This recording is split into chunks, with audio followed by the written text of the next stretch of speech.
"So, how much did your mother leave you?" Larry asked me bluntly right after my mother's funeral. I couldn't believe he said that, without even a word of sympathy for me. He must have thought the inheritance was already in my account, because he saw me with the bank book. But that was just wrong as a human being. "It's about $2 million, I said. $2 million. That's it," Larry replied, smirking in a way that made me feel uneasy. "Well, even after taxes, there should be hundreds of thousands left."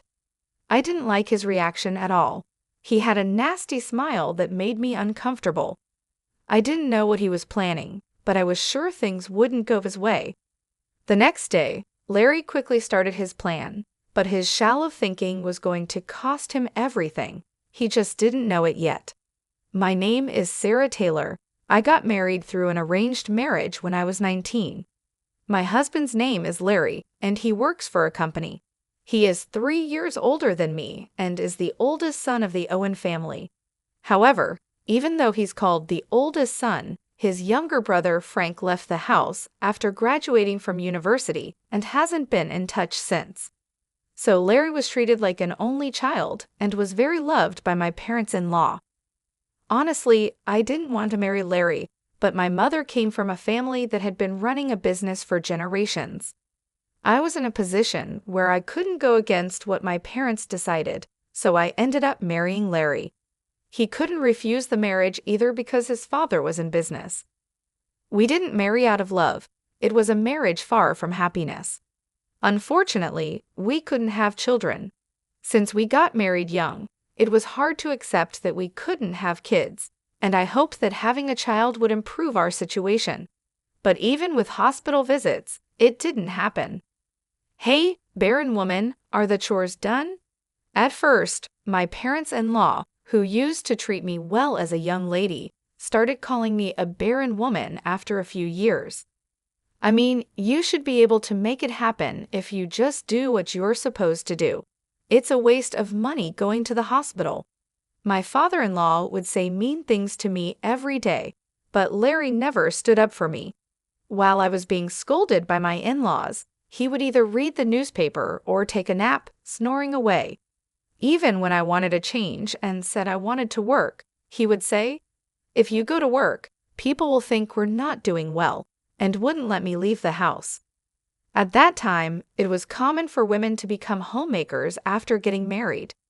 However, living with just my mother-in-law was honestly a nightmare every day. No one would help me. I couldn't worry my parents by telling them, and I couldn't run away because our marriage was tied to work. Still, I thought I would be rewarded someday and desperately endured every day. However, no matter how many years passed, the situation never got better. 19 years after our marriage, when I turned 43, my father-in-law died in an accident. That incident led to the discovery that his company had been avoiding taxes. The back taxes and fines depleted our assets. Our property was seized, and the company went bankrupt. Although we kept the house, we had to let go of our comfortable lifestyle. I thought it would be hard for Larry, who was then 45, to find a new job, but my parents introduced him to one. Thanks to that, he quickly found work. But my mother-in-law became like an empty shell and aged rapidly. For a while, she didn't even have the energy to say mean things to me, which was a relief. But then she had a stroke and needed care. With this, I truly lost any hope of having a child anymore. I was already 43 and somewhat giving up in my heart, but this became the real turning point for letting go. Larry, as if it were only natural, pushed the care of his mother onto me. On his days off, he would lounge around just like before. "Larry, I wish you'd help with your mother's care sometimes," I gathered my courage and told him one day. Even if it were just on his days off or even for one meal, if he could help, it would mean so much to me. But Larry frowned and said, I'm working, you know. Let me rest on my days off." Larry just didn't seem to understand. I don't really have what you would call a day off. After Larry's father's company went bankrupt, my parents started worrying about me. They finally said, "Come back home." But what would happen to his mother if I left now? We have a caretaker come once a week, but I can't imagine having the money to hire someone every day for this house. Even though I was treated badly, I couldn't abandon her. It just wasn't in me to do that. Eventually, Larry started leaving the house early, even on his days off. He said he felt uncomfortable if he stayed home and relaxed. I heard through the neighbors that he started saying, "My wife won't even let me relax at home on my days off." He began taking solo trips, and the neighbors knew his mother needed care. Knowing this, yet acting as if he left all the caregiving to me, showed he didn't care about how others saw him. It was sad to see his mother, who loved Larry, being ignored by him once she got sick. Sometimes she would say, "It's because you're here that Larry won't come." But when I replied, "Should I leave then?" she would quickly go quiet. This went on for another 19 years, and the long caregiving period finally ended when my mother-in-law passed away, reuniting with her husband. I was about to turn 59. I had no love left for Larry, but I had come to terms with many things. Leaving didn't seem possible, and I would probably spend the rest of my days in this house. Larry was diligent only in his work, and this was noticed. Even after reaching retirement age, he was asked to keep working as senior staff. This allows me to live the way I do now. We were never a close couple, but I am thankful for this aspect. Our marriage wasn't good, but Larry never tried to kick me out. He probably thinks it's too late for that now. He still prefers being out of the house on his days off, so I've come to enjoy my alone time. I've even taken up pottery as a hobby. I've made friends at this age and am spending days that I can finally enjoy for the first time since getting married. But this seems to have annoyed Larry. "You're out playing while I'm working," he said, and one day, he even burned my bag. I used the bag for my pottery class, and Larry burned it in the yard. "What are you doing?" "Don't get lost in weird hobbies, just do the housework," he said. My pottery materials and my pouch were still inside the bag. Even pouring water on it was too late. It turned to ashes. I was really furious. I thought it was too late for change, but I still had a long life ahead. The word divorce crossed my mind, but just as I was considering it, another misfortune struck. My parents suddenly passed away. My father died suddenly from an illness, and a month after his funeral, my mother also fell ill and passed away. It all happened so fast, and I was overwhelmed with sorrow. My brother Jack had already taken over my father's company, and with so many people at both my father's and then my mother's funerals, I ended up bedridden for about a week afterward. It must have been mental exhaustion. My friends from the pottery class were kind enough to check on me, but Larry mocked me, saying, "How long are you going to sleep?" I was tired after Mom's funeral too, but I didn't sleep that much. It must be nice to sleep all you want without working. It might have been a valid point, but as words from a husband to a wife, it was really hurtful. The next day, I forced myself to get up and return to my daily routine, since I didn't have the luxury to enjoy my hobbies anymore. It was a bare minimum life, but Larry seemed satisfied and didn't care about my feelings. Then, sometime after my mother's funeral, I remembered that the payment deadline to the funeral home was approaching and looked at the bank book. Jack was busy with work, so I had promised to make the payment on his behalf. However, Larry saw me with the bank book and came over with a sleazy smile. "So, how much was your mother's inheritance?" I was shocked by his words. He said this right after my mother's funeral, without a single word of concern for me. He must have thought the inheritance had been deposited because he saw me looking at the bank book. But surely that's unthinkable for a human being. I answered dully, "About $2 million. $2 million? That's it?" he said, smirking with an unpleasant smile. "Well, even after taxes, there should be hundreds of thousands left." What an awful smile. I didn't know what Larry was thinking, but I was sure things wouldn't go his way. Without saying anything to him, I quietly put away the bank book. Finally, noticing the mood, Larry spoke up. "Well, you've had it tough. You should rest early today. It was unusual for Larry to offer kind words, maybe because he felt awkward. Far from making me happy, it made me feel sick. I didn't want to see his face anymore, so I went to bed early that day. However, something unexpected happened the next day. After breakfast, Larry left for work as usual. But then I got a call saying he hadn't shown up at his workplace. I was shocked because this had never happened before. Worried that he might have been in an accident, I hurriedly called Larry, but I couldn't get through. As I paced around restlessly, I walked into the living room and understood everything. On the living room table was a piece of paper. It was a divorce form already filled out by Larry. The moment I saw it, I thought, "No way," and checked where I had put the bank book the day before. As I expected, the bank book was gone. Unbelievable, I muttered and sighed. It wasn't an accident or anything. Larry had likely disappeared on his own. I had thought he was up to something in the living room that morning. By taking those items, he must be planning to start a new life without me. Larry hadn't driven me out before because he was waiting for my parents' inheritance. The stolen bank book was proof enough. Even with this realization, I remained calm. There was no need to panic. I slowly filled out the divorce form and took it to the city office. Larry had sown the seeds of his own downfall. I decided he needed to fully understand that it was too late for regrets. I properly contacted Larry's workplace and said, "I can't reach him either, but it doesn't seem like an accident. I'll let you know as soon as I get in touch. Sorry for the inconvenience." The workplace said they would treat it as a paid leave for the day and wished him well, which made me envious of Larry for having such a good workplace. After all, it was a company introduced by my parents. I hoped he would be sincere towards his workplace, but now he was going to be a stranger to me. I managed to submit the divorce form successfully. After going through so much, it's surprising how easily I became free.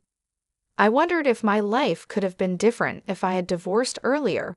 As I was packing up my things, my phone rang. It was Larry, who hadn't answered my calls before. I knew what he would say, so I ignored it and kept packing. The phone kept ringing again and again. Eventually, even the house phone started ringing. It was probably Larry, and it was so annoying that I reluctantly decided to answer it. "Hello," I said casually. Sure enough, I heard Larry's panicked voice on the other end. "Yes, I called because I was informed you hadn't shown up for work. You should contact your workplace immediately." "That's not the issue right now." Larry interrupted me, shouting, "I can't withdraw the money." Hearing his voice, I couldn't help but burst out laughing. So he finally noticed, huh? I thought he must not have realized because he stole the bank book in a hurry. "My ID? You burned it, remember?" "What? No, don't you remember it was in the bag for my pottery class?" I answered, laughing. Larry sounded flustered. "Then this ID, isn't it expired?" "I wouldn't know. After your mother passed away, I repeatedly asked you to take care of the paperwork. I went to the bank for the procedure, but they said it couldn't be done because I wasn't the heir. So the bank book was left untouched with just a few dollars remaining. Don't mess around. You have to properly organize things for someone who's not here anymore, right? You said you'd take care of it eventually, so keep it in mind. Don't blame me." "Then what am I supposed to do with this bank book?" "What to do or not to do, unless I go to do the paperwork, there's nothing that can be done about it." As I spoke, Larry kept complaining, but I didn't feel like replying and fell silent. Impatiently, Larry seemed to have gone back to the bank teller, explaining the situation. "I accidentally burned the ID. Can't anything be done? Maybe by proxy? Look, I'm on the phone with my wife right now."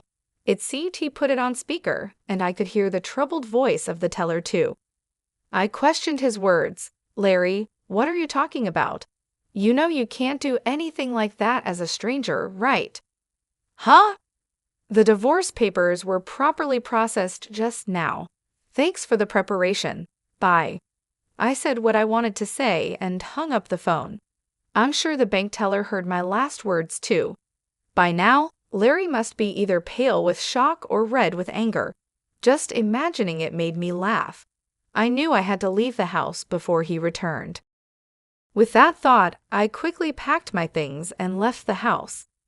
My destination was my family's old home, which was empty after my parents passed away. I had inherited that home as well. My mother's assets from running her company totaled $15 million. However, inheriting a large sum of cash wouldn't be safe if Larry found out, especially since we had no children.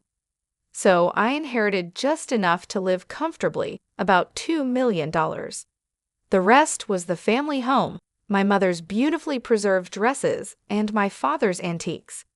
If these heirlooms were appraised, they would be worth a lot. I had my brother Jack's permission for this arrangement.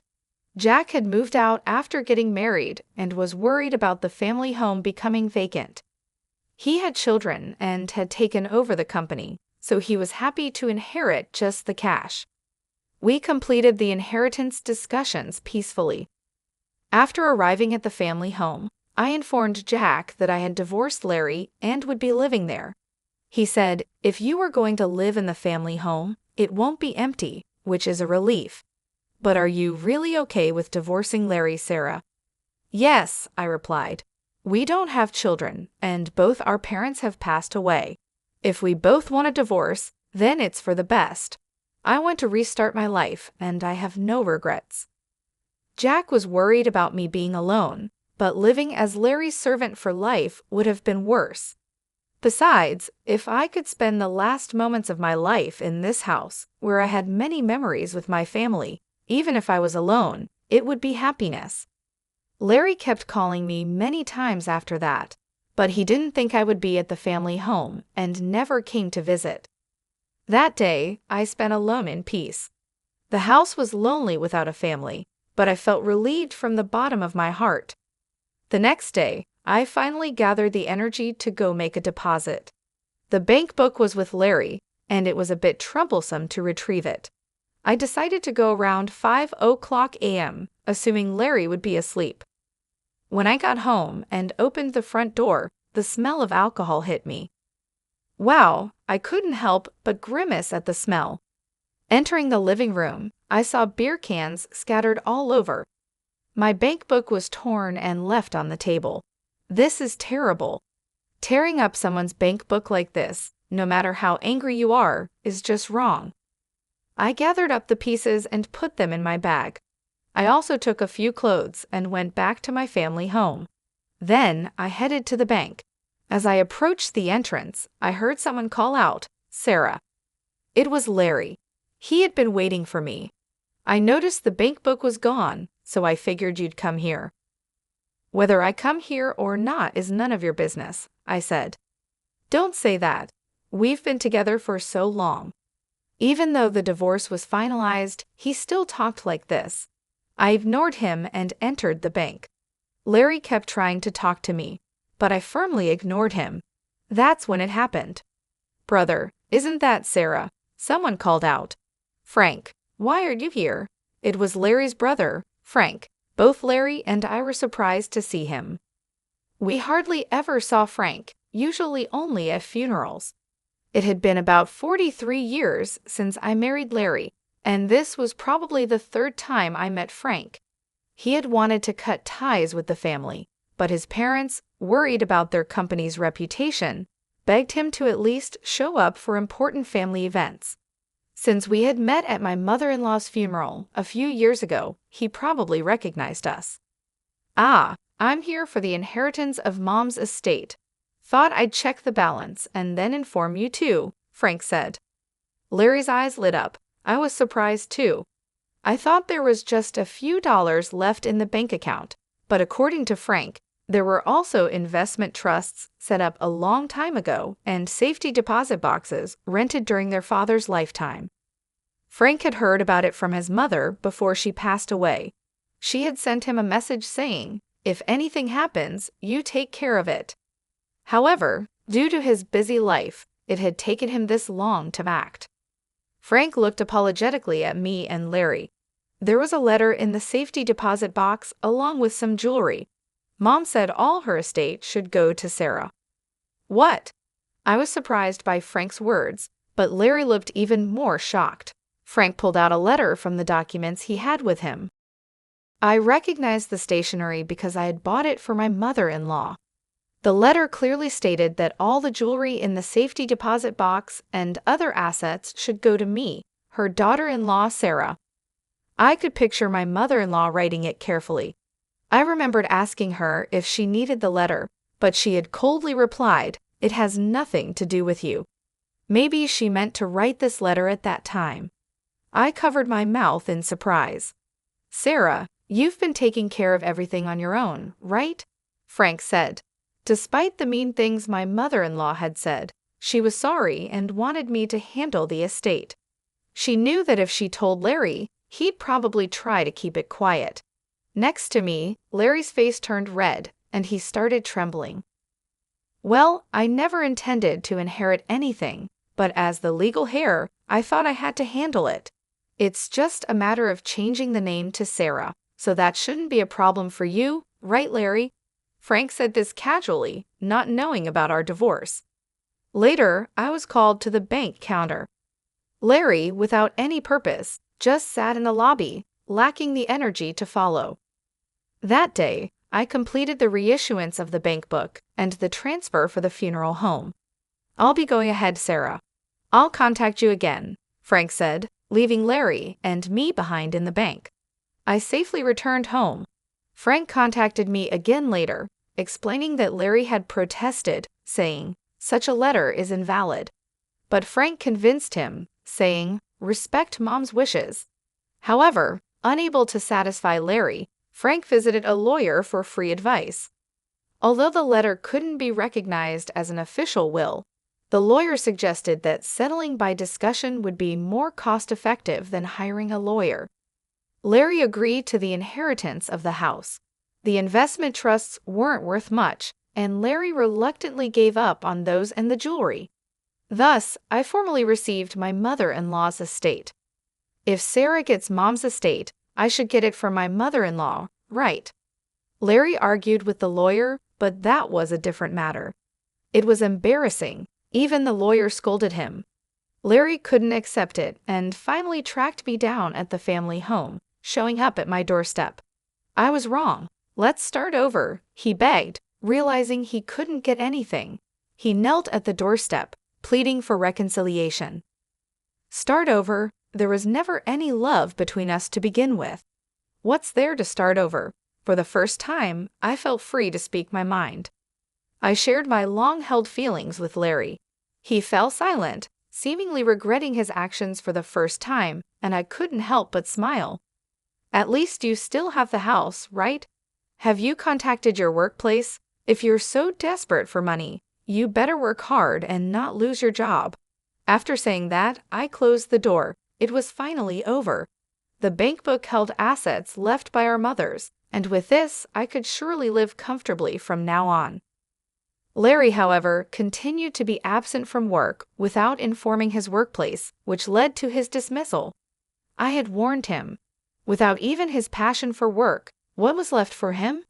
Maybe his hard work wasn't out of responsibility, but to maintain his dignity. Now, without anyone to show his dignity to and missing the easy money he thought he'd get, it wouldn't be surprising if he felt he had lost his purpose in life. Even though I was concerned for someone I had spent years with, that was it. I had no intention of helping him. "I truly apologize for the trouble caused to you, Sarah. It's really regrettable," Frank said. He was the only one who apologized and told me I no longer needed to deal with Larry. Realizing the family's issues early on, Frank had left home young and was probably living happily now without involving himself in that home. Larry had become a recluse, but at his age, he could probably live on his pension. Wanting to start over showed he had some courage at least, but he should try starting over on his own. I began attending pottery classes again, and my friends were delighted with my return. I hadn't realized how enjoyable it could be to spend time just for myself. At the pottery class, I even met someone wonderful. Though I had sworn off marriage, being with someone who loves me might also be a form of happiness. Rather than being alone forever, it might be better to embrace new beginnings. It might feel too late, but just like with the divorce, it's never too late as long as you're alive. Anyone can find happiness, no matter their age. I believe that.